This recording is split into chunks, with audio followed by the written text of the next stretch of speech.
And on Good Morning Nigeria today, we shall explore agriculture and investments.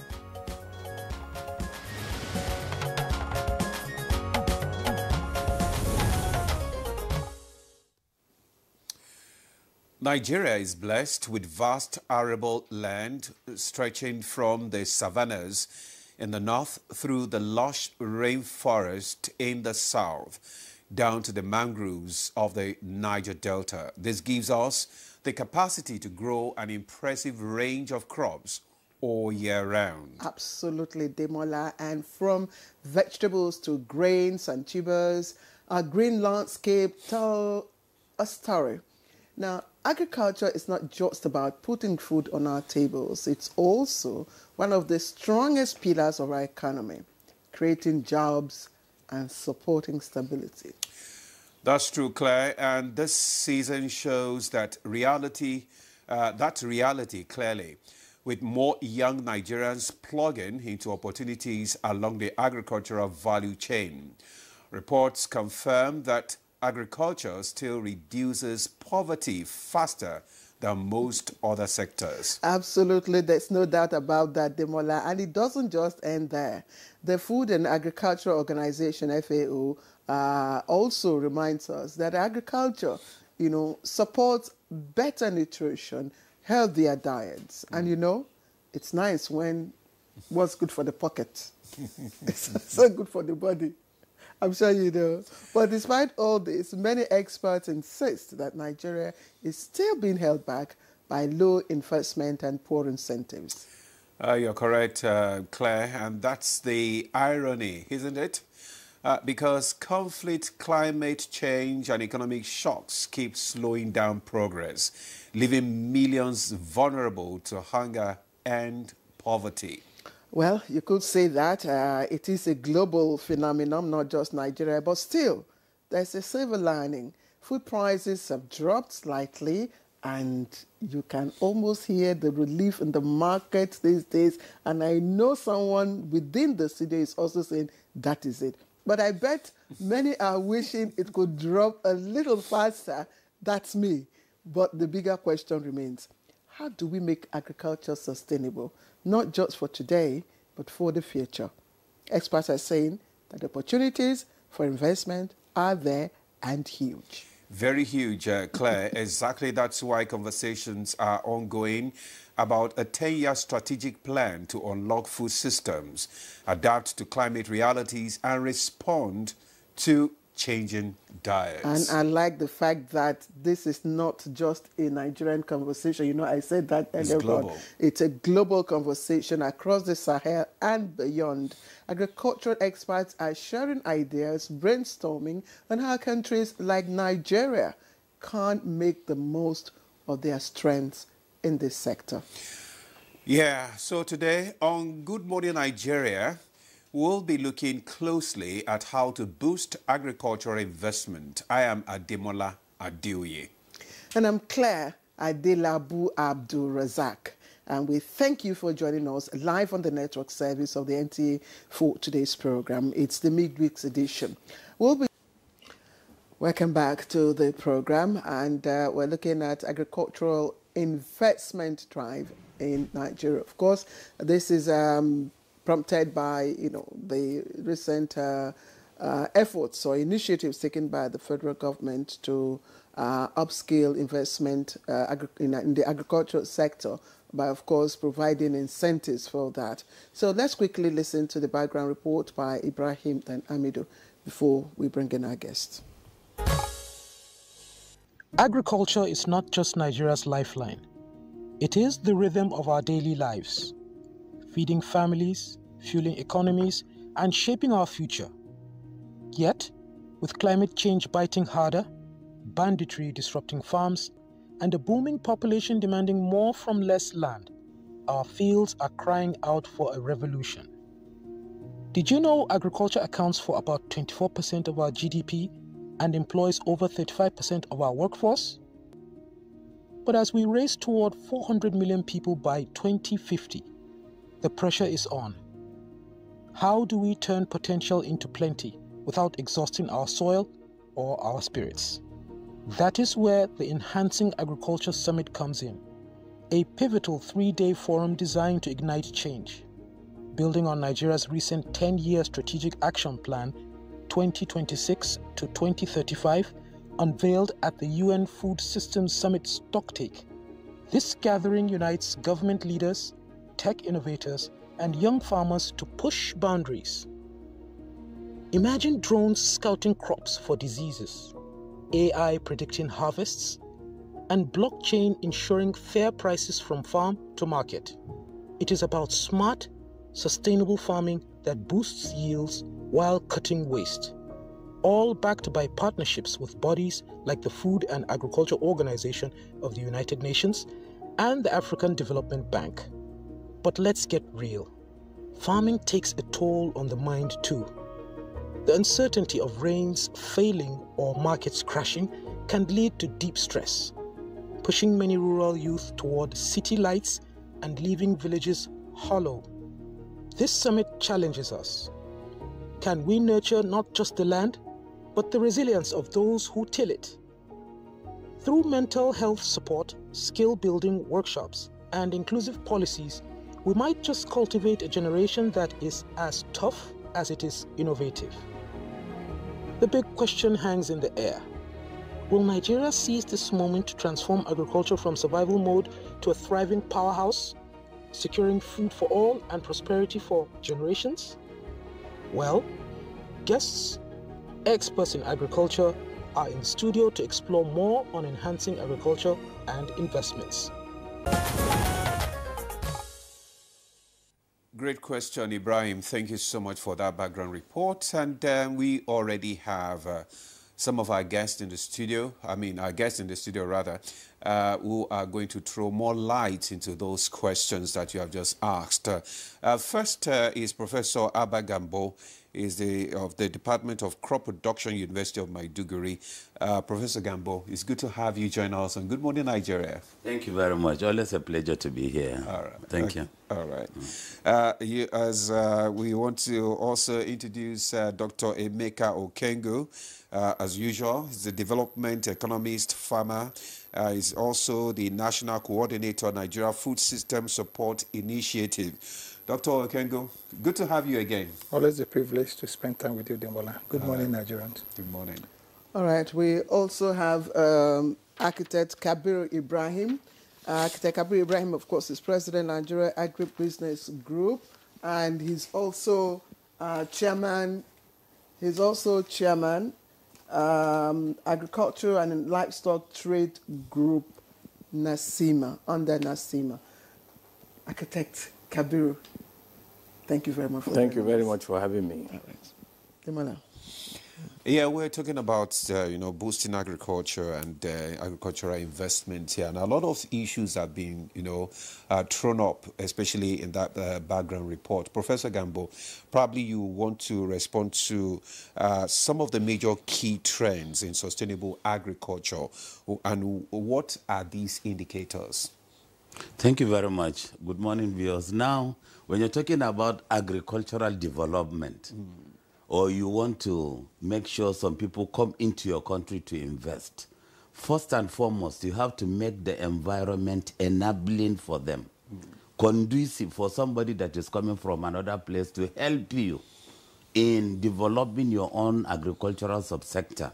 Now, there are some few examples. Okay. First and foremost, how are your routes leading to where the farms are?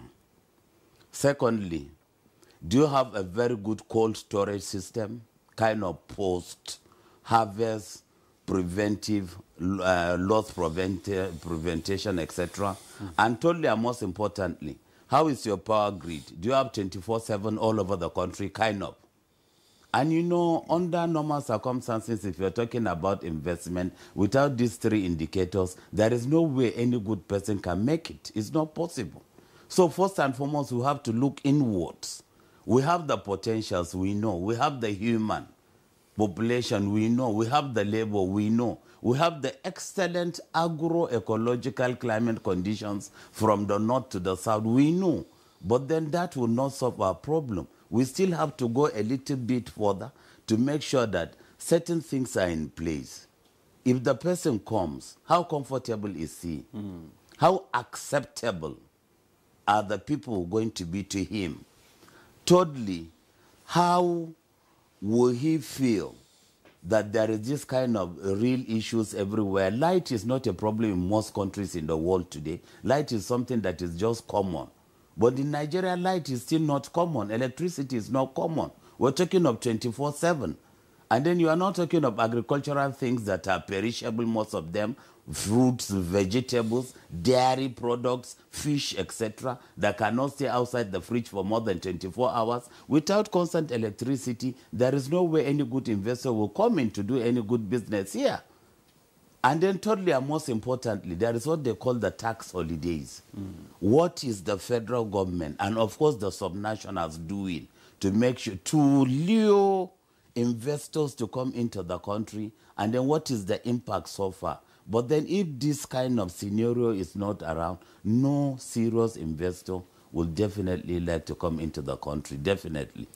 All right, Prof, thank you. Thank you very much. And I will take my question from a different perspective, you know, even before we look at investing or incentives to invest in agriculture. I'm just wondering, I mean, every one of you, you've been within the system, you've shaped policy in agriculture.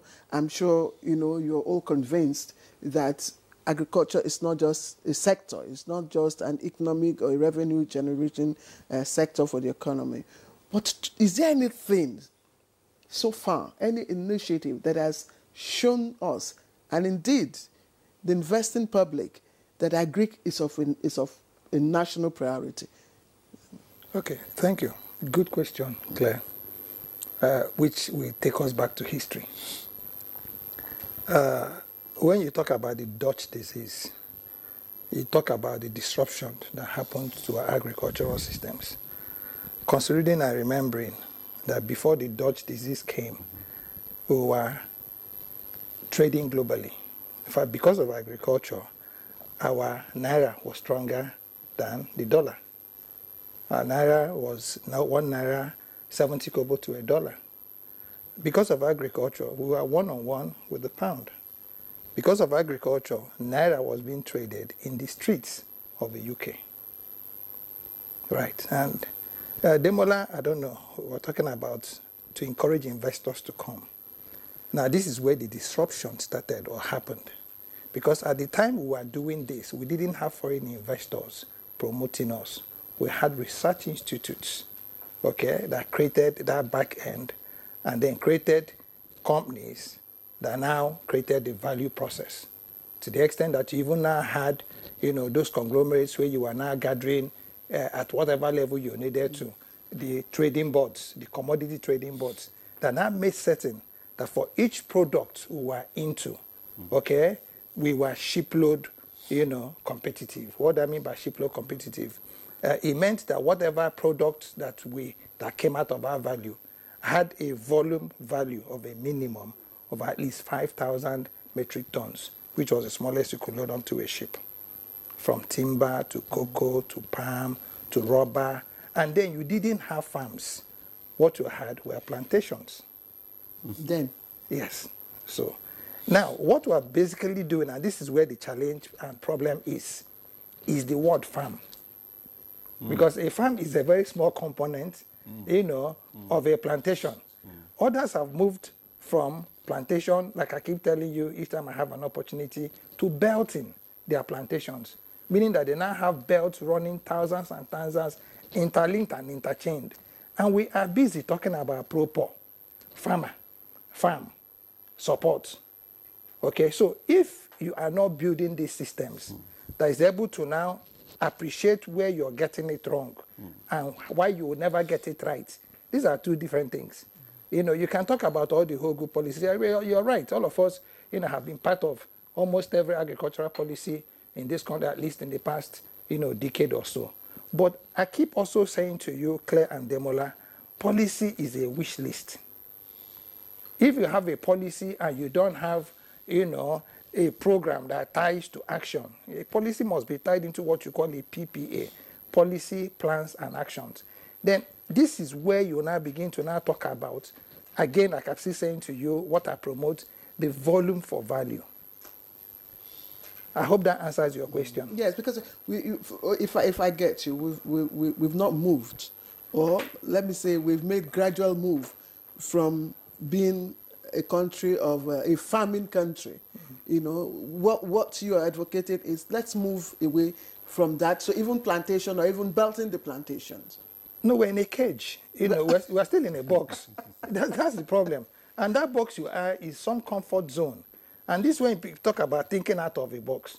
Like I keep saying to you, Claire, your father, your grandfather had stretches of cocoa farms, and he was selling to commodity boards. Your husband is carrying a basket of a cocoa to the market, and you say you're moving. You're not moving, you're retrogressing. But people will say that over the years, I mean, successive governments have come and gone. And each government had a very strong, conversation or initiatives around agriculture.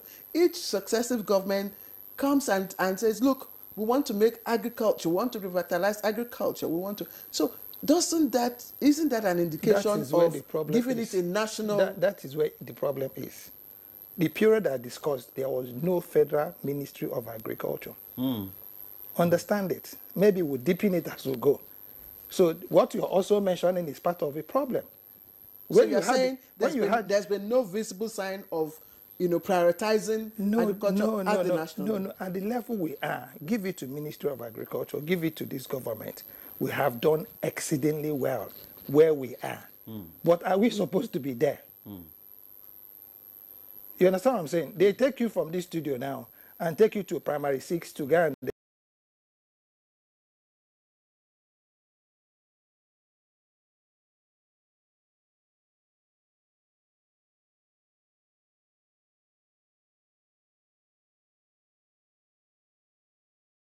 you're focused on the proper angle to it. And this is why, I don't know who mentioned about cassava. I was one of those people, and one of those people that's promoting cassava as a universal crop that can grow everywhere. In fact, grow even in the northern part of the country better than where you call the cassava frontline states. But for cassava to mean anything to you, you must be able to now take it from your 55 million or whatever million to about 300, 400 million. So that you can now begin to build factories that can give you your sorbitol, that can give you your starch, that can give you your sugars, and then begin to now contain what Prof was talking about: energy, infrastructure, storage. Okay, let's put All right, let's get Architect Gambo in I want into the discussion. Yes, I want to ask Architect Kabiru. We talk about agriculture, making it interesting, attracting investment. I mean, which is the core of our conversation this morning. And when we talk about that, our focus is usually, making it more exciting for the youths. Like, the youths are, if you bring anything tech, anything digital, or entertainment, Nollywood, you certainly catch. So, in practical terms, is it really possible, to make agriculture exciting for the youth, just like, tech and other aspects, entertainment world? Well, certainly, yeah. The IT, for instance, leads to e-finance. It leads to enhanced productivity using climate smart production and all that. And the youth are interested in fintech. So if there are possibilities to replace white-collar job with entrepreneurial efforts, there will be attraction for the youth.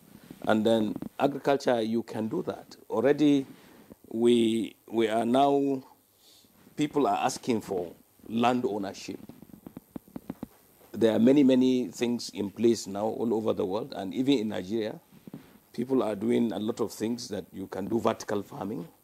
You can produce a lot of things in very confined places, and the youth will just engage there. They will not take hoes and machetes and things like that, and they can produce optimally to be able to solve all the problems that they need. So that can be attractive, and you can pull a very large number of people because there are more youth in our country today than the older people like me. So where are we sitting in the cage? Now, as the previous speakers mentioned, there are many cross-cutting issues to make that work, i.e., look at energy. Most of these things are driven by energy. If energy is not accessible, easily accessible, if transportation is difficult to take things from place of production to place of need, if you cannot have good storages, if you don't have people with money elsewhere to support internally investments that will be sustainable, all these issues will leave you where you are.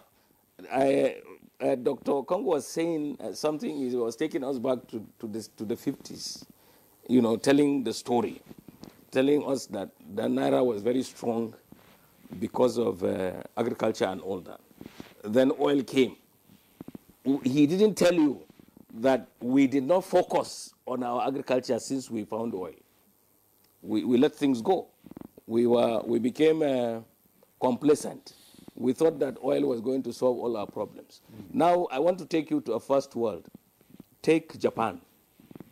Japan had a lot of prowess in technology. It was building cars, building electronics and all that, and it thought it could import everything that people needed to eat. But they soon found out that it was not possible to sustain that. So they came up with hydroponics, vertical farming, urban agriculture, and all that. Now, to some extent, they are food secure out of their own hard work. In Nigeria, what we did was, instead of using oil to be the bonus that we need to accentuate our agriculture, we jettisoned our agriculture and concentrated on oil income. Now, oil is a curse to us. And then we are now going back.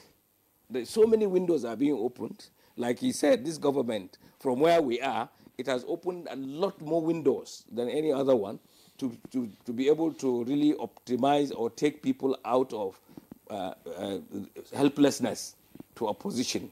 So at a small movement from where we were to where we are today is uploaded, i.e., some of you are saying that food prices have come down now because you have done a short intervention and you think everybody is happy.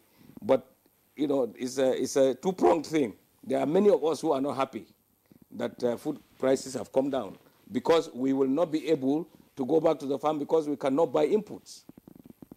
The inputs prices are still very high. So if you tell me that I will put 50,000 to produce something and sell it at 30,000, I can, if you force me today, yes, but tomorrow will I do that thing that you will now muzzle me into selling? So these are all things that we must look at. You know, it's a whole value system that you need to change. As you are looking at the value chain of any competence, you must also have a change of mindset as a Nigerian to be able to look through what are you really doing at this point. Are you being fair to all? Or are you just solving a problem as it happens and you are not thinking of a sustainable solution? Architect, you've been the president of all farmers association for as long as I can remember. You're also chairman Agric and Livestock Trade Group NASIMA. Each time we come here, we talk about agriculture and how to improve that sector. We go back to the same issues, and that makes me to wonder: is it that we roll back every initiative, every step forward that each successive government has taken in revitalizing or reforming this sector? Unfortunately, NTA is owned by government, but I would want to share this thing with you now, and this is the truth.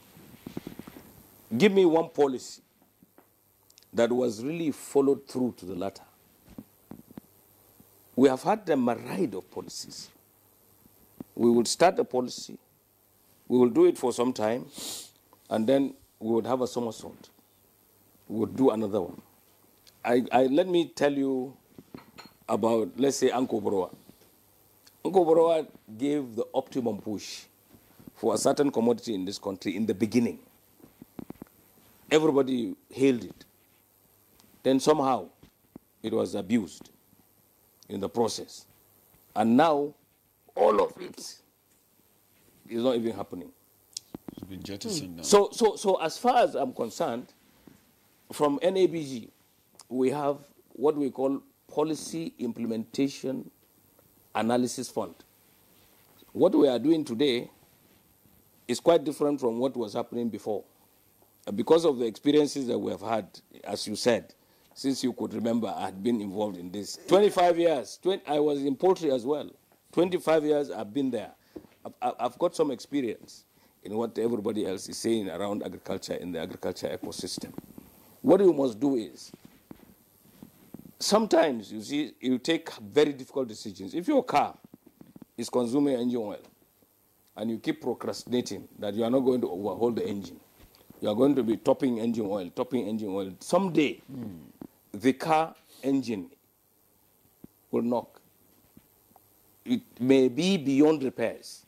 You may have to really change the engine or that. And that is what is happening to Nigeria. As unfortunately, this is the truth, not fairy tale. Many of the things we are doing that we have not seen fit to follow through are going to really take us back. And that's why everybody is now talking of what we have had, the beauty and the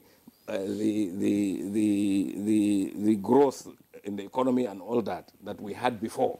When we used to go to London, I was being given 252 naira when I was in the university, and that 252 naira was like $252. I could pay my ticket, I could stay in a very good hotel, and I could come back. Today, the dollar is 1,600, 1,500. So I cannot even go anywhere. Today, you cannot even allow your children to play with bread on the dining table. Before, you would keep bread and your children, small children, will play football with it. You don't care. I'm sure today, when you leave your house, you will not be able to buy a good loaf of bread at 2,000 naira and just keep for the children to play with. So there is regress in livelihood and affordability in all facets of life. Now, but when you have inflation, when you have turbulences in the food system, everybody feels it, because even Mr. President has got relations whom he helps in terms of survival. He has to send money to them to buy food and all. So everybody is affected. So it's for us now to sit down and reappraise the situation and do what is needed.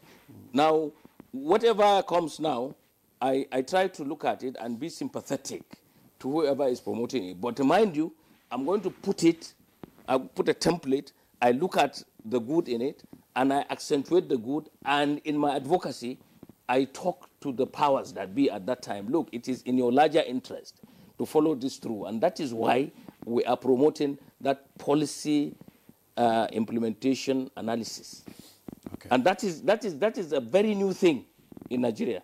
And I can assure you that we looked at the dairy policy, the tomato policy, and the grading and standardization. Luckily, the first clip that we saw here today was on a program that we were doing, and we are still doing. It's going to be a 3D program. FAO is organizing it. It's going to be around all the 6 geopolitical zones, and especially the areas of need where you have a lot of shocks in the livelihood of the people. I am from Katsina.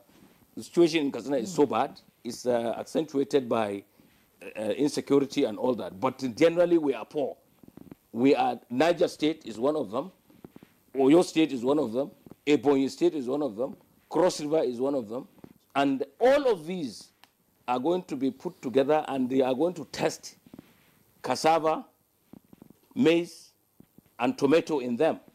I am saying that this is a very good opportunity and I welcome it. Whoever is doing it, it doesn't matter. We are going to look at the progress that we are making. We are not going to look at cassava as just cassava that will spoil on the market, on the farm.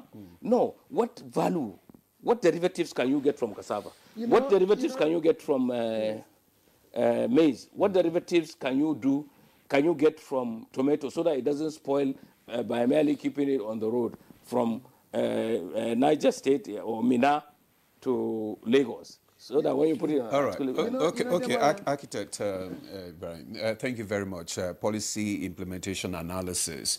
But when you talked about the issue of, in the past, when you put bread on the table and they play about it, I mean, people have said that at that time we're being wasteful in this country. We waste but this system now has put a check on our, on the way we waste, commodities in this country. Let's come to Professor Gambo now. And, I mean, you've talked about the various challenges, that is, actually hindering investment in the agricultural sector, especially the issue of infrastructure. And he also talked about the issue of land ownership and all that stuff. So what is the way forward now? How do we begin to address all these challenges if we want a change and if we want the desired results? Because from what Claire said, successive governments have always talked about the issue of agriculture. How do we bring it back to life? You understand? So what is the way forward? Thank you very much. Now, from the academic point of view, definitely we've actually moved forward agriculturally in this country. When you look at the policies, different policies being churned out, starting from the Green Revolution thing to the latest one of Green Alternative, and then the NAPTIP that we are still talking about, I think we are making successes, really. Then come and look at the academia also. Prior, there were no specialized universities of agriculture. Now we have federal universities of just for agriculture, about 5.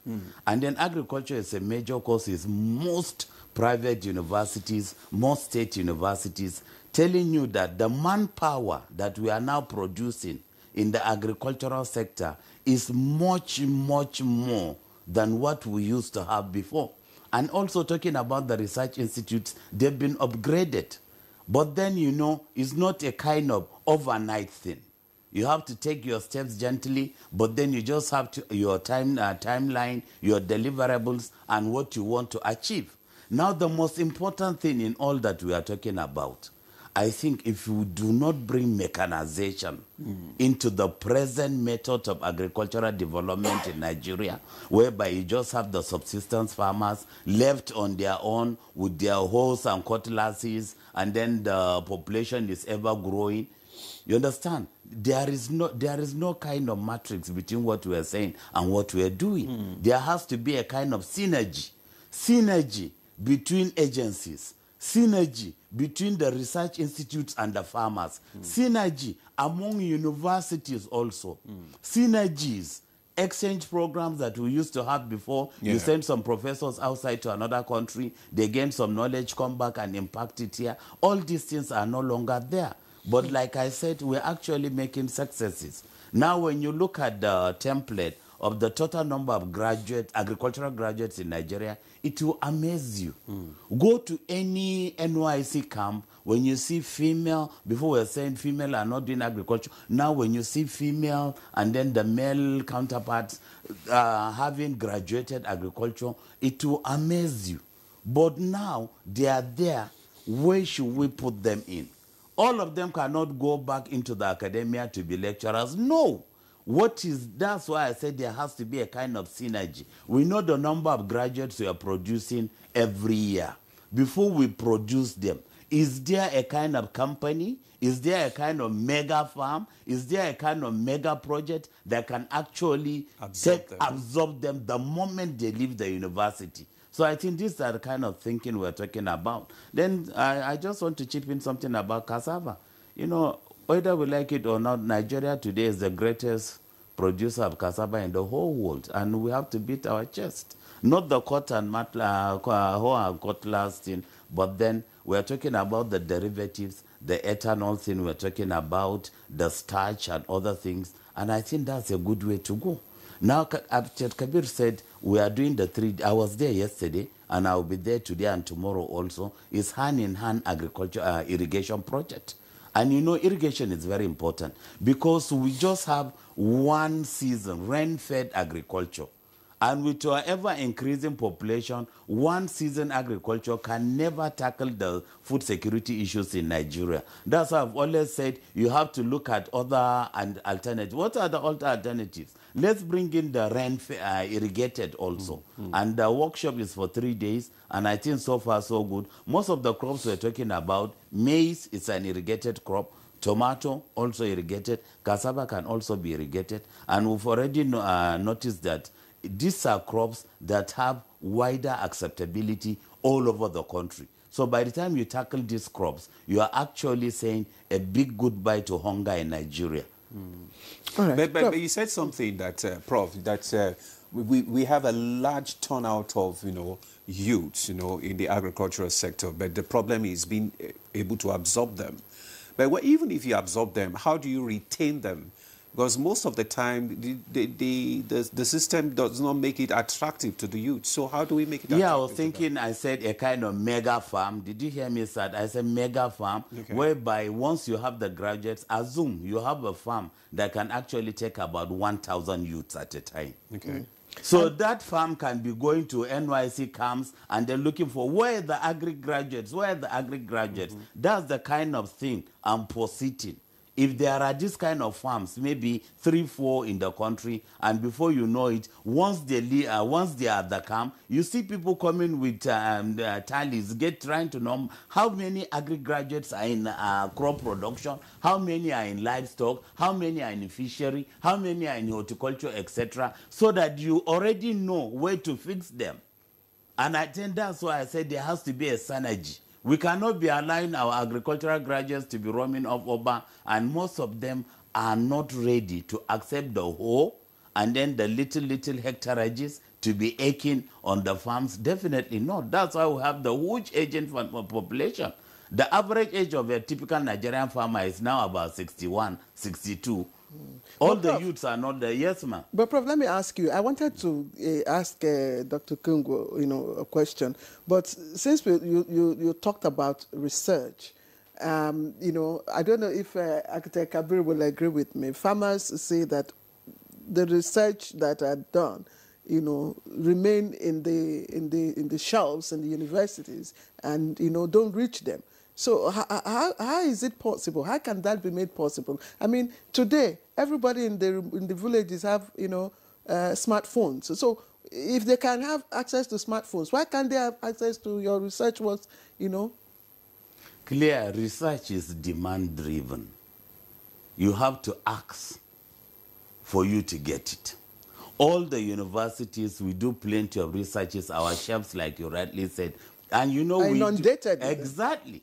We do researches for us to gain a promotion, etc. But then what I want to say is that there used to be a kind of very effective and efficient extension delivery system. Youths on bikes that will go to the research institutes or will go to the farms, get the problems of the farmers, rush back to the universities or to the research institute. These are the particular problems now. Then you now take the solution and also rush back to the farmers. But this one is no longer there again. Good. Yeah, but we have the what is going on?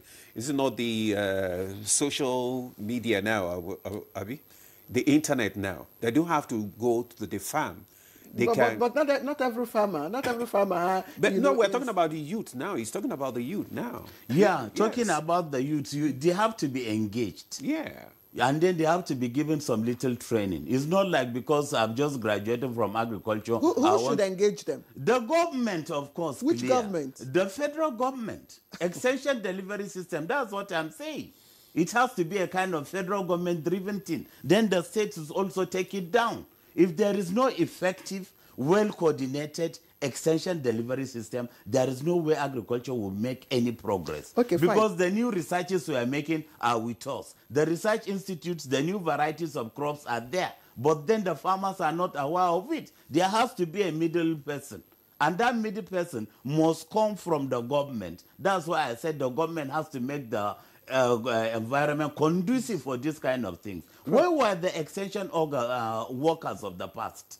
Prof, thank you. Dr. Kengu, Architect Kabiru talked about, the events and initiatives, the programs, and we've been hearing of all of these programs. I mean, you've been, participant in so many. I can't name all of them. And sometimes even the resource persons, the speakers, are even flown in, using our financial logistics. We bring them in to give us talks. We sit down, 2-3 days event. We'll listen, and at the end of it, it's talk.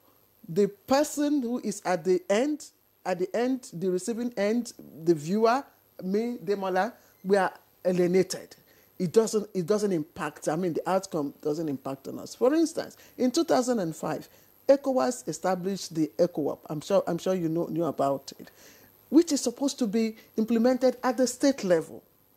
How has that impacted on our pursuit for agri reforms? Thank you, Claire. To put it in perspective, I'll share one or two personal experiences. In 2006 or 7, I started a relationship with the Abuja area. And what was this relationship? I wanted to enter into an MOU with them to now start commercializing, the forage that they had, researched from their labs. And somehow, when eventually we got to consume that MOU, the VC said something very instructive. He said, for an Igbo man to do this. And I said to him, sir, people don't read. And if you do read, what I see is that this country is going to be burning in the next 10 years because of climate crisis. And it is going to be based on the lack of forage. I went to ARCN and forged an MOU with them. This was between 2007 and 2010. And in that MOU I forged, or my company or my group forged with ARCN, we found out that they had 3 volumes of research outputs containing over 5,000 research outputs that were just documented and never deployed. We went ahead to NAPRI, the Nigerian Pharmaceutical Research Institute, and got an MOU with them and landed the Ministry of Science and Technology. In all this, you didn't hear me talk about the Ministry of Agriculture because they were the last that we needed in that aggregation. We needed to get ARUCN, we needed to get Ministry of Science and Technology, and what was this MOU? Consummated. For us to be able to now have access to the technologies either procured or deployed or developed within the system so that we could now begin to find how we could commercialize them. And what was this program about? It was what they called the Community-Based Climate Smart Agro-Allied Resources Project that was supposed to be building in every community where you had 300 people, a center that you could come, get seeds, okay, get technical support, okay, and then bring whatever excess you had out of your farm and then get extension services. We were supposed to be building this in every ward, about 9,000 of them across the country. Like my leader, says, halfway along the line, you start a walk, and then all of a sudden, you can't even see a director anymore because the one you were seeing before had left. You can't see a permanent secretary anymore. You can't see a minister anymore.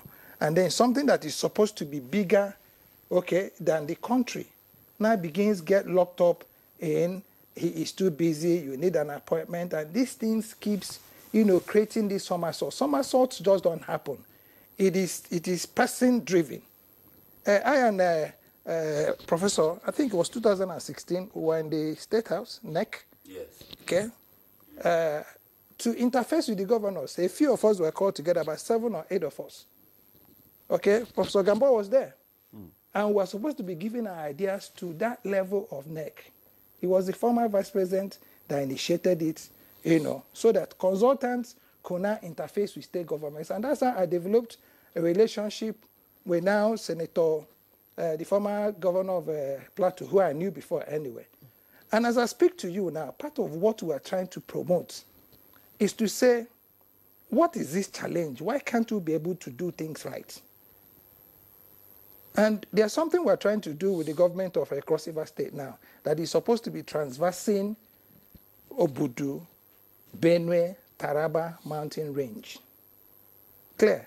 It is one pristine forest that has over 20,000 hectares of land that you can disappear all your cattle into. What is giving you this confidence as a private sector? Because we are talking about what government can do. We are looking at what will stir the confidence of the private sector. Remember, I told you something. There is a policy, the FAO policy, the food systems policy, is hinged on one word: grow your own food. This confidence is come with a lot of bashing, a lot of stabbing, a lot of pain, a lot of pushback. But you know who I am? I'm the beetle. I say never. And that's why I have developed relationships. We know where all of us are coming. All of us have our bitterness. All of us have our shortcomings. But we're saying, government is like the barracks, so to speak. Soldier come, soldier go. So if you look at that soldier that is stopping you, you're not able to ever get into the barracks to make your life better. So my confidence, and I can tell you this, it does not come without pain. But it comes with a determination that things can be done right. And you can begin to see that you are now beginning to see a government today that is working. So even without, in the debt of infrastructure, yes, electricity, yes, good roads and all that, you are still able to break even despite the pain. Breaking even is generic. It's rhetoric. Okay, let's say not break even. No, you are still able to forge ahead. Let me tell you what I've been able to do. Yeah. I've been able to break ceilings. I've been able to show empirically that what we've preached is doable. And this is why the last time I came here, I dared you. I said, as I'm living here now, follow me behind. And let me go and show you cassava growing in bags. We don't follow behind anymore. You follow in front? We follow okay. side by side. You go side by side. Okay, so point I'm trying to make is that we have become very disruptive. And all you need now is this government that is listening. And again, remember that today the president says he's not even as interested in agriculture as in the federal level as he is in the state and regions. That is his word. So all we need to do is that is a president's wish list. Unfortunately, he's not able to go out to the field to now make certain that these lands are plowed. Now, this is again where you now have what is you call administrative red tapes, and limitations. People around him have to begin to make contact. Okay, and the essence of bringing people to television is not for us to dance and for people to clap. It's for us to be able to inform, to be able to educate, so that government can take a cue, one or two cues from this to say, okay, if this is what is happening, who do we ask questions? Okay. So what is important, and I'm going to be resting on this, is not to say that we've made a lot of success, but we've been able to showcase. If you come today to say, where are those MOUs? I will put them out and show to you. Some of them are dusty, but I'm not giving up. I've been able to show that these things can work and these things can happen, and that is what is most important. And what is most needed is a listening government. What is most needed is to be able to do that aggregation. Okay, all right. Thank you, Dr. Okengo. We are having some comments sent to us by some of the viewers. We can just want to encourage you that you can send your questions and comments and also take part in this conversation, enhancing agricultural investment in Nigeria. Let's just read out this one. This one is from Arabi Kende Paul. Maybe Architect Ibrahim would respond to this. He said, I'm happy that this is coming up. First, young farmers do so out of no white-collar jobs. That is, the younger ones, they go into farming because they don't have a white-collar job. Secondly, introducing technology into agriculture is very expensive. The third, land ownership is a very big problem. Lastly, financial support for farmers is often lacking or expensive. All government at every level should genuinely support farming with subsidy in all areas. Architect, what do you want to? Well, I still want to go back to the incentives that are there for youth to really play an impactful role in the food system. And they can do this by sometimes cutting niches, be resilient and focused, and remain stoic in spite of all the debilitating circumstances that we find ourselves. It is not out of place to tell you that it is possible to build a business and for the business to succeed. And you can also make it sustainable when it is inclusive. That is to say, when the stakeholders look up to and get results throughout the period of that business. And I am the chairman of the Agriculture and Livestock Committee in NASIMA. NASIMA is the apex body of all private investments in this country. And we are encouraging investors to, from the private sector perspective, utilize the possibilities in IT in optimizing their businesses. So, to that extent, you can easily see, there's a graph now. Nigeria used to be dependent on oil. Even the subnationals are depending on monthly allocations, and that goes to them. But we are saying they should all come together, coalesce, with all the efforts they have. And if necessary, even take out of that thing that is distributed to them, inject it into agriculture.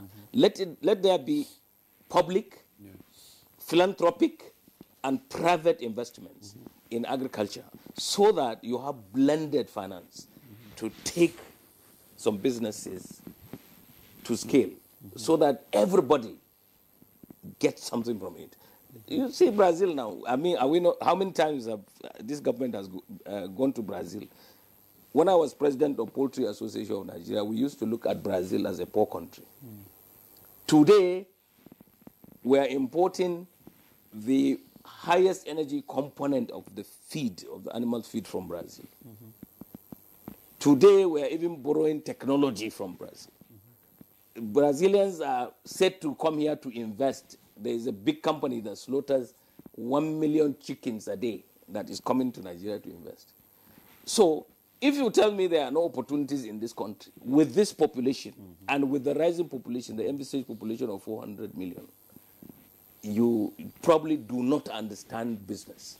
The possibilities are there for the youth to get employment. But listen, forget about the expense. It's not the expense, architect. See, the problem is lack of adequate information getting to the youths, because a lot of times, let me tell you something, a lot of times, most of these youth they are not well informed. They don't know that there is big business and big money in agriculture. And they don't have that. They just believe that it is only those who do not have, just like he said, white-collar jobs. That is just like, okay, let me just do agriculture for now. But there is big money there, a lot of billionaires like we have in other climes, and they showcase this thing. They give them proper education, proper information. For instance, there was a time I couldn't fast. Let me just use this analogy, because I believe that what would I fast? But when I now got a proper understanding of what fasting can do to my body, the health benefits, then I started fasting, and I now developed that habit of fasting regularly, and it has really helped me. The same thing when you give them proper information, proper education, when you reach them where they are supposed to be reached, maybe in social media and all that, you'll find that more of these youths, they will key into it, because you are the president of All Farmers, Association. So what are you doing to reach? Let me tell you, what you are telling me is shocking. Yeah. It's very shocking. Yeah. Because There is no information that is hidden from anybody in Nigeria, especially the youth. Everything is on the social media. Everything that I've said here, you can find it in the social media. And everything that we do is cascading down to every nook and cranny of this country. How do you make now listen to me now. You know, yesterday, Professor Gambo saw me in a program. I was there wearing 3 caps. As the president of Nigeria Agribusiness Group, the president of all farmers, the chairman of something in Nasima. It was done live. And it is all in the social media, everything that we discussed. And it is youth that are really managing this thing. Some of us have got limitations on how to, you know, tinker with the tools. The apps and all that. But the youth have all this information. What we are saying here is, for a youth that maybe Claire's son is 30 and she has to give him soap to go to the bathroom, and he thinks that he will just be taking that soap and all until he gets to 40. Then he starts telling her that at 40 he's not married. And then she looks at him. She doesn't tell him, look at your friends. Your friend at 28 is a billionaire. He is doing this. He is doing what is called hydro IQ. He is using his God-given resources to bring out possibilities in cutting a niche in agriculture, in certain forms of it, even in what the doctor has been saying about, is it Prof that was talking about extension? Today you have digital extension. It's there. You can really take this information to the people who care. If you look at the smallholder farmer and you predicate everything on the smallholder farmer, you are getting it wrong. The smallholder farmer will disappear at some point. You will have commercial farms. And these commercial farms will be the ones that will provide jobs for our youth, not necessarily in the actual production in agriculture, but in all the things that are sprouting from those processes in agriculture. Okay. And you do industrialization. The country gets an optimum push to become industrial through those efforts. It is not something that will happen today or tomorrow. It's work in progress. You know, 150 years ago, America, the United States of America, had 70% farming population, just like we have. In Europe, they had the same. Today, as I'm talking to you, the farming population in the United States is barely 2% of the population. And in Europe, it's barely 3% of the population. So there are jobs from all kinds of places. If you, here in Abuja, you know, there are certain, I will land here. Yes. There are certain things that we are talking about, certain things that affect sensibilities. We come out to tell you, okay, in theory, what we have, and we give you a choice, will have to be labeled for you to really see it and make your decision. But you go to the market, people are selling things in basins. There are flies all over them. Those things that are sold can give you disease. How do you label anything in a basin? As we improve, Claire will go to a shop like H-Medics, and she will find Ijebu Gari. She will find everything there. No, Architect Kabir, I won't do that. Listen, no, I won't do that. Listen. These things are necessary and they will come, whether you like it or not. When I finished university and I started staying in Katsina as an architect, somebody told me that you a big fish, you are coming into a small place. No taxis in Katsina at that time when I moved. Today you move seamlessly, you call a bolt, you call everything, and people come and all that. These things will progress with or without us. Can I take some more questions? But it's work in progress. Can I take some more questions? And just to answer you, for my Ijebu Gari, for all those foodstuffs, I will not go to any of those big stores that you mentioned. I will not go there. I will go to the market, because the market is where you get variety. You even get fresh product, fresh food, crops, not the what he's talking about is the properly packaged one. They can be packaged. They can also be properly packaged. They do package them in the market. They package carrots. They even package tomatoes, peppers now.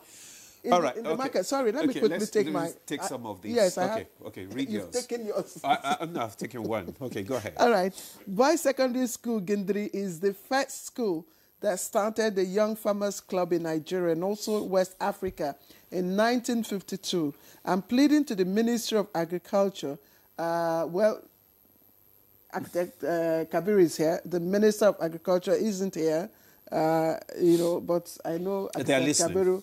They are listening. Okay, they are listening. I'm pleading to the Ministry of Agriculture to encourage these younger ones by supplying some farm inputs to catch them young in school to the wider world by involving schools in farming activities. This is from Ambassador Caleb Plateau Gindiri. Thank you, Ambassador Caleb. You're one of our frequent viewer. Now, Doctor, you have hit the nail on the head. We need to be aggressive in our plantation system and go back to the days of agricultural cooperative, commodity warehousing, and off-taking of farm produce, price control, and the rest of them. Again, we should take full advantage of technology to attract our youth to farming business. Let the MDAs with agricultural management mandates face it squarely. Engage trained graduates from the agricultural institutions to supervise operations of the peasant farmers in synergy. This is the next one is from Dr. Joseph Subeiru. We need to just make our farms safe. The level of insecurity all over the country must bother our security agencies. It's unacceptable. The moment we can secure farmers, a lot of our youths will be willing to try their hands on the farms. Good morning. In addition to establishing mega farms, industries and synergies, etc., the agricultural curriculum, right from secondary schools, should be remodeled to a practical and self-reliant one. Thank you. You took that out of my mouth. Okay, let's go for a break. When we come back from the break, we'll take these other comments. Professor Gambo will respond to some of them. Stay with us. Thanks for staying with us. You're still on to Good Morning Nigeria on the network service of the NTA. And our conversation is still on enhancing agricultural investment in Nigeria. And our guests are still here. And before we went on that short break, we read some of these comments from our viewers. I have 2 or 3 more here that I'll need to read so that Professor Gambo can respond to some of these comments and questions. This one is from Kashim Bashir Umar from Kano.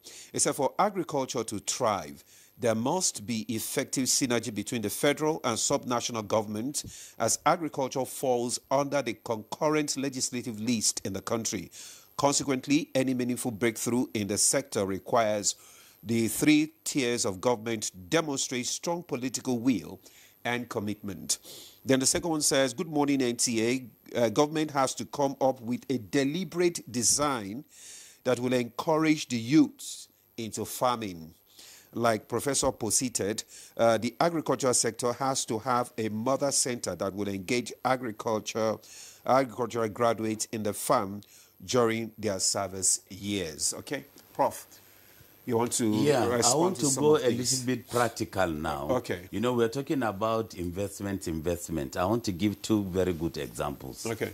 Now, yesterday, the table that Architect Ibrahim sat was also the table that the man that is handling the Dangote tomato factory was sitting. So while he was making his own contribution, the Dangote tomato factory is along this Kano-Kura axis. And they said they have the capacity for 40 trucks of fresh tomatoes to be processed every day. But the factory has been closed for the last 3 years. So many challenges. We talked about the energy. We talked about even the outgrowers. And then in my mind, as I was sitting, I said, look at job for all my students now all over. All the universities in the northern states, from Usmanu Danfodio to University of Maiduguri, you understand? If Dangote is ready, all you need to do is you have a particular seed or variety of tomato that you want your company to produce. The easiest place to go is for you to meet the universities. Every university in Nigeria has a commercial farm, and every faculty of agriculture has practical demonstration farms. When I was head of department crop production, one convocation, I said the vice chancellor, don't buy any vegetable from anywhere. And that was how we did it. We forced our students to grow the onions, the cabbage, the pepper, the okra, everything. In fact, at the end of the day, he was even giving them out to people that came in. But what I'm trying to say is, if you have a factory of this kind of capacity, you must have thought at the beginning, where are your raw materials going to come from? Very important. Then secondly, if you have a particular variety, how are you going to source that variety to make sure that it's available for you? We're talking of 40 trucks of fresh tomatoes to be processed every single day. And it's just lying there, fallow, wasted for the last 3 years. I don't know the other challenges, but then if it is production, I'm telling you, by the time you go to all the universities in the northern part of the country, you tell them, we want this particular tomato, give us this amount. Tomato is an irrigated crop. What about other people like Erisco Tomato that produces? What would investing in agriculture mean for people like Erisco Tomato?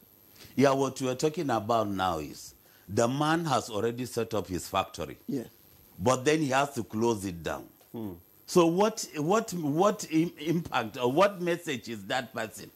If somebody wants to come in and then do another tomato factory, this would be a kind of great disappointment to anybody that is coming to invest in tomatoes in Nigeria, honestly. But then talking about Erisco, yes, you understand? He has the kind of market or his outgrowers where he can get the tomatoes. Yes. But don't forget that in most cases they are not 100% what we assume are in the can. It might not be 100% tomatoes. Yesterday it came to the purview that most of the tomatoes that you now consume in your house in these sachets and tins, most of them contain more maize. That is those imported, not exactly, the imported tomatoes. More corn, more maize, more coloring, etc. The man said it all yesterday, and it was everybody had it. So what I'm saying is that if you really want to invest, there should be this enabling environment. Get your target first. What are your timeline? What are your deliverables? How are you going to convey your products to the factory, etc.? And now the one person talked about this synergy, and I still want to emphasize the synergy. You know, by the Constitution of Federal Republic of Nigeria, the Federal Ministry of Agriculture does not own a single hectare of land. The subnationals do. They own the land. And if you own the land, you also own the farmers. So that's why this synergy is very important. Nobody can do it solo. It's not possible. Federal Ministry of Agriculture cannot do it solo. The states cannot do it solo. So we are now asking for more proactive, pragmatic synergy. If the minister is talking, let him talk with all the commissioners of agriculture in all the 36 states so that there is a kind of good synergy amongst them all. All right. I want to, fasten our conversation because time is fast spent so that we can chip in a few more questions before we round off. Dr. Kengo, I mean, at yesterday's event, I wasn't there. I think it was shown live. You said it was shown live yesterday. Yes, okay. I wasn't there. But what is being reported is that the vice president was saying that irrigation could be a game changer when it comes to investing in agriculture. And, of course, we have river basins and aquifers that have the capacity to even irrigate, according to the sources, to irrigate 3 million hectares. But at the moment, only less than 10% is being used. Meanwhile, within the National Development Plan, 2021 to 2025, which there are plans to lift 35 million Nigerians out of hunger and poverty and create 21 million jobs in the rural area. So why are we still having this deficit? Because we've not called irrigation what it is. What is it? Water. And water management. Yeah. That's what it is, Claire. Okay? That you're able to get water to those plants.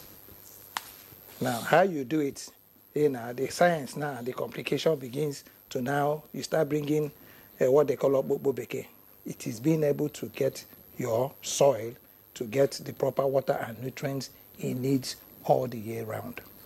He had mentioned tomato. There's a particular day or week in Spain where they go and wear white dresses, come to the street and start pelting themselves with tomato. By the time they finish. So I had taken a trip to Spain and I found what the magic was. There's a place they call Ibiza, which is a holiday resort. 40 kilometers outside Ibiza from both of your left and right are greenhouses of tomato and allied, crops. By the time you get to the end of that 40 kilometers, you'll be looking at the port of Spain, where you now start seeing their processing plants. Now, from here to Kaduna is 200 kilometers. And we have a major Gurara Dam project beginning at that 200-kilometer stretch. What it means is that if you have a water program, a proper program, you can have 200 kilometers of greenhouses from here to Kaduna and back. Okay? Nobody will agree to buy tomato again. Are you listening to me? But the major challenge we have is that when we decided to come together and they said, okay, why don't you coordinate this food systems program? Let's even understand what the problem is, because you seem to have some best eye view. I said the challenge is the Federal Ministry of Technology. Science and technology. That's where all the challenge is. You know why? Because every support institution and facility that can be able to make us food secure is there. Now, you have what you call the 36 bioresources centers. It is under an agency, under the Federal Ministry of Science and Technology. You have what you call the Raw Materials Research Development Council. It is under the Federal Ministry of Science and Technology. But that's why he's talking about synergy. So there should be synergy. Well, you see, it is not a question of synergy alone. It's not a question of synergy. It's a question of deliveries. It's a question of outputs. You can have all these synergy. Synergy is okay, all of us are talking together. Okay? And it is at the level of that policy. Now, what you need to do is to be able to now have proper statistics and data of outputs against inputs. Now, you have your National Agricultural Equipment Development Institute, I think somewhere in Kwara. It's under the Federal Ministry of Science and Technology. You have your National Biotechnology Development Agency. It is under the Federal Ministry of Science and Technology. Now, these are all the institutions. Okay, remember, you're talking about research. Now, what the ARCN has is that it has about 60 universities that it is oversighting, which is where Prof's land will come into place. So there are three things you want to do here. You need to look at it from a triple helix perspective.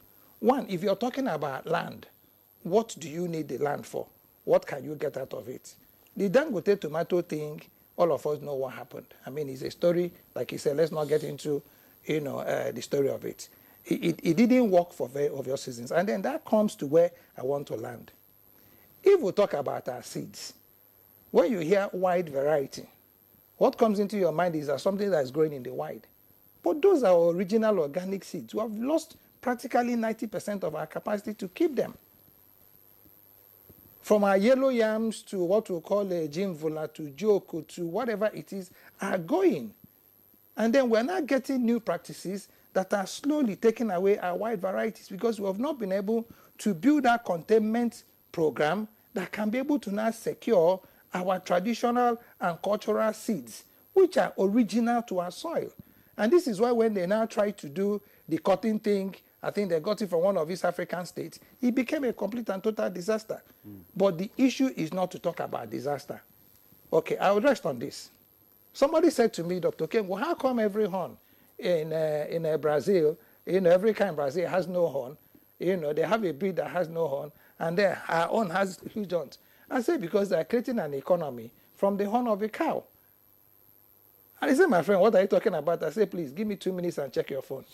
And I sent him a video of how they were now, harvesting the horns and then value chaining it. I said, there's what they call CLC.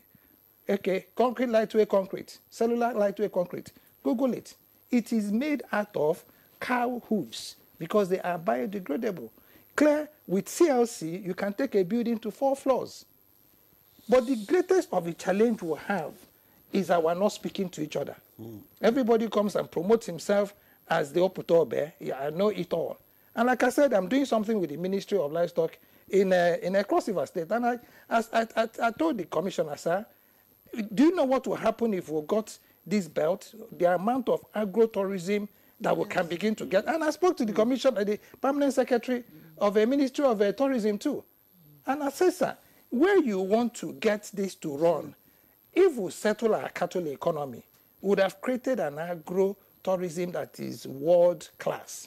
Imagine where you have people hiking on that Mambila Plateau, they are seeing cattle, they are seeing forage, they are seeing little making facilities, they are seeing programs. So what we don't have in Nigeria, unfortunately, is a capacity for us to be able to not just build only synergies, but build outputs that can be measured. Okay, build output that can be measured. Okay, Architect Ibrahim, earlier on you talked about the issue of policies and tax incentives, for agriculture. So how do you think government can support agricultural investors through initiatives like agricultural promotion policy and tax incentives? Well, you have answered it. And I mentioned what blended finance means. It is coming from public, from philanthropy, and from the private sector. So government will incentivize the private sector by putting in public funds, public finance. This happened, but I told you in many instances, but it was not well done. There was so much corruption in it, lack of transparency, and that is what killed it. Because the quantum of funds available is unmatched, because government has access to a lot of money, and it pumped it into so many of the programs, but corruption ate it up. And even where some loans were given, they have not been paid up to now, and nobody is in jail for it. So a lot of these things, we have to really look at them. Nigeria can never go anywhere when there is no accountability. And it is all Nigerians. Because if you are a farmer, you borrow money and you don't pay from the federal government, let's just say, the federal government will not have enough funds to give all the farmers in this country. You must pay for others to get. It has to be a revolving thing. That you have the willpower, you have the desire, and the impetus to really grow Nigeria's economy. And you can only do that by paying back what you borrowed and adding value to the situation that you found that helped you to get where you are. Today we are here, I studied architecture. I got everything that I am talking about from government. I am giving everything back through agriculture. I'm here every day. Nobody pays me. You don't pay me. Nobody pays me. I'm always here talking and saying things that should be done. I'm giving back. And everybody should do that in Nigeria. The president of this country was put there by the people. And what he has got is in trust for the people. Luckily, even Dr. Congo and everybody is saying that this president listens. This president should walk his talk. And he should ensure that all those people that are working under him do the needful. That we should follow through. If anybody is not doing anything properly, that person should be reprimanded or even changed. That is the only way. The countries that have become first world with nothing, no oil or anything, they relied on zero tolerance for corruption. Acting, not talking. Singapore had nothing when it began. Today is a first world. Dr. Kabiru, we have to go. It took leadership. Yes, but not before you answer this question. When the Ministry of Livestock was created, I mean, we were all, we all rejoiced, and everyone would say, okay, this is another avenue for, huge investment in this sector. And I'm happy that you're chairman of Agric and Livestock. What is happening? That ministry seems to have gone quiet. Well, you see, two things have happened there. I was even in the committee that brought it about. We served there. Ganduje, when he was governor of Kano State, did an agri reforms committee, and about 23 of us worked on the committee. We brought the blueprint. We handed it over to the president in a ceremony, and he said all 23 of us were going to be the presidential committee on livestock. But our prayers, one of our prayers, the most important was the creation of the Ministry of Livestock. But I am told, and I want to be disproved, that there is no funding. That ministry is not properly funded. So whatever they are doing, they have no funds. You say that it's not properly funded, or there is no funding? Well, I don't know. I'm not in government, but I've thrown this to you. So you invite the minister. No, but you have not given us the right. The right thing is I'm a livestock man in this country. Yeah. So what is happening? Because what is happening is that there no funding, or there's no proper funding? So we know. As far as I'm concerned, the funding, if there is any, is not going to the right places. Okay, Professor Gambo, your parting shots on this conversation. From the new mantra of the Food and Agriculture Organization of the United Nations, 4 things, 4 sentences, very sharp ones. 1, better production. 2, better nutrition.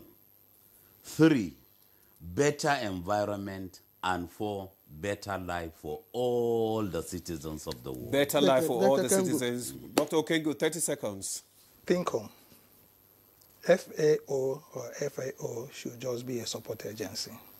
We should think it through. If we have the Professor Gambos in this country, we should be able to return them, to research centers that can be funded to begin to participate in now proving outputs. That's the way to go. Well, thank you very much, gentlemen. Professor Abba Gambo, Department of Crop Production, University of Maiduguri, thank you so much for your contribution this morning. Thank you very much. I will begin to fast like you. Dr. Emeka Okengu, would you also join us in this trip? Thank you. I'm lean enough. All right. Thank you so much, Architect Kabir Ibrahim, President, Nigeria Agri-Business Group, and President, All Farmers Association of Nigeria, Chairman, Agriculture and Livestock Trade Group, Nasima. Thank you so much for your robust contribution. Thank you very much, but I know why you are fasting, because you have no money. All right, thank you so much. That's Good Morning Nigeria for today. We thank you. I am Claire Adelabu Abdurazak. And I'm Ademola Adeyeye. Thank you for joining us. See you again tomorrow.